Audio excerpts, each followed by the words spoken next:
fabled heat, where magic meets desire. Subscribe to ignite the fantasy. I had been drifting through the sleepless void for days, each heartbeat a hammer against my ribs, each breath a thin thread of fire. Ash and moonlight smeared the horizon, the air thick with the scent of wet stone and distant thunder. My skin prickled with a cold that seeped into my marrow, and a restless hunger gnawed at my core, a longing that was both physical and impossible to name. Every step left a faint imprint on the blackened ground, as if the void itself tried to remember my passage. The silence pressed against my ears, a low hum that vibrated through my teeth. Unseen eyes watched, and the taste of iron lingered on my tongue, reminding me of a bargain I could not recall. I tried to count the seconds, to give the emptiness a rhythm, but the numbers slipped away like water through clenched fists. From the darkness emerged Kale, his silhouette carved from midnight and starlight. He moved like a predator, each footfall silent, his armor humming with a resonant thrum that vibrated against my chest. The metal on his shoulders caught the faint glimmer of distant stars and threw it back in shards of silver, painting the void with fleeting constellations. His eyes, molten gold, locked onto mine, and a shiver of recognition ran through me, as if his gaze could read the debt I owed him in sleepless nights. "Ilias Ve," he growled, his voice low and reverberating off the vaulted walls. "Your sleep debt has come due." I tried to muster a defiant laugh, but the words caught in my throat, tangled with the ache of exhaustion. "If I could sleep, don't you think I would?" I rasped, sarcasm thin as glass. The words felt brittle, and the void seemed to swallow them whole. Kale's smile was a slash of darkness across his face. He snapped his fingers, and the barren expanse dissolved into a grand hall of obsidian pillars, the air scented with lavender and the metallic tang of ancient blood. Violet flames flickered in lanterns, casting trembling shadows that danced across his chiseled features. The polished floor reflected the firelight, and as I stepped forward, the heat from his body brushed my back, sending a wave of heat through my veins. The hall was impossibly vast, its ceiling disappearing into a veil of night sky that swirled with constellations I could not name. The scent of lavender grew stronger, sweet and calming, yet it was undercut by the iron tang of old wars. I could hear the faint echo of distant drums, a rhythm that seemed to pulse in time with my own heart. He closed the distance between us in a single, predatory stride, his hand finding the small of my back. His fingers were warm, firm, and when they slipped under my shirt, the contact ignited a fire that had lain dormant beneath my skin. I could feel the steady thrum of his heart against my own, a rhythm that matched the frantic beating inside me. "You owe me more than sleep," he whispered, his breath hot against my ear. "You owe me surrender." My pulse raced as his lips hovered over my neck, the heat of his mouth promising both pain and pleasure.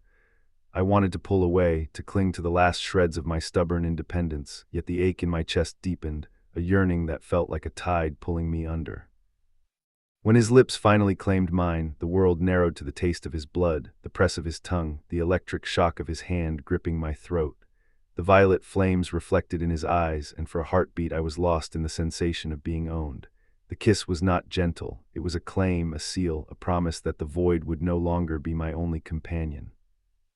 The hall seemed to pulse with a life of its own, the obsidian pillars humming in response to our union. I felt the weight of centuries in the stone, the echo of forgotten vows, and the promise of something far darker than any nightmare. Then, as the darkness of the hall seemed to thicken, Kale's fingers brushed a cold sigil etched into my skin, a mark I had never seen before. It glowed faintly, a rune of binding that pulsed with a rhythm that matched my own heart. He pulled back just enough to whisper, "This is only the beginning, Ilias." The words settled on my tongue like ash, and I realized the void outside was not the only thing waiting to consume me. My desire for him, for the danger he embodied, was a debt I might never be able to repay. I tried to speak, to ask what the sigil meant, but the words tangled in my throat. Instead, I let my mind wander back to the nights before the void claimed me, to the nights when I would stare at the moon from my cramped attic, dreaming of a world where I could escape the endless grind of my mundane life. I had always believed sleep was a mercy, a release. Now it felt like a weapon, wielded by a man who could bend shadows to his will. Kale's hand lingered on my shoulder, his thumb tracing the edge of the sigil. "You have been marked," he said, his voice softer now, almost reverent. "The mark binds you to the night, to the darkness that feeds on restless souls. It will grant you power, but it will also demand obedience." I swallowed, feeling the metallic taste of his blood still clinging to my lips. "And what if I refuse?" I asked, my voice hoarse. He chuckled, a low sound that resonated through the hall like distant thunder. Refusal is a luxury you no longer possess. The void has already taken a piece of you. All that remains is what you choose to give back. A sudden gust of wind swept through the hall, scattering violet flames like fireflies. The lavender scent turned sharp like crushed herbs, and the pillars seemed to shift, their obsidian surfaces rippling as if alive. I felt the ground beneath my feet tremble, a reminder that the world we stood in was not merely stone and flame, but a living thing that responded to our desires. I closed my eyes, trying to steady my breathing. The heat of Kale's body against mine was a constant, a reminder that I was no longer alone in this endless night.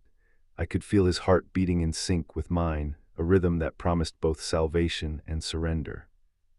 When I opened my eyes, Kale was looking at me with something I could not quite place, pride, hunger, perhaps a flicker of something softer.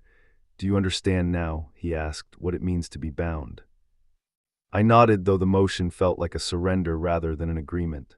"I understand," I whispered, the words tasting like ash and honey. He smiled again, this time a little less dark, a hint of something almost tender breaking through the armor of his predatory demeanor. "Good," he said, "because the night is patient, but it does not wait forever." The hall began to shift once more. The obsidian pillars melted away, replaced by a landscape of jagged cliffs that rose from a sea of black glass. The violet flames turned into stars that fell like rain, each one striking the surface and sending ripples of light across the water. The lavender scent faded, replaced by the briny smell of the sea and the distant cry of a lone gull. Kale stepped forward, his hand still clasped around my waist, and led me to the edge of the cliff. Below, the black glass churned like a storm-tossed ocean, reflecting the sky in a way that made it impossible to tell where water ended and night began. "Look," he said, his voice barely above a whisper, "the world you once knew is gone. What remains is the promise of night, the promise of power, and the promise of us." I stared into the abyss, feeling the pull of the void tugging at the edges of my mind. Memories of my old life flickered, late-night study sessions, the taste of cheap coffee, the soft hum of a city that never slept. All of it seemed distant now, like a dream I could no longer reach. Keith's fingers tightened around my waist, grounding me.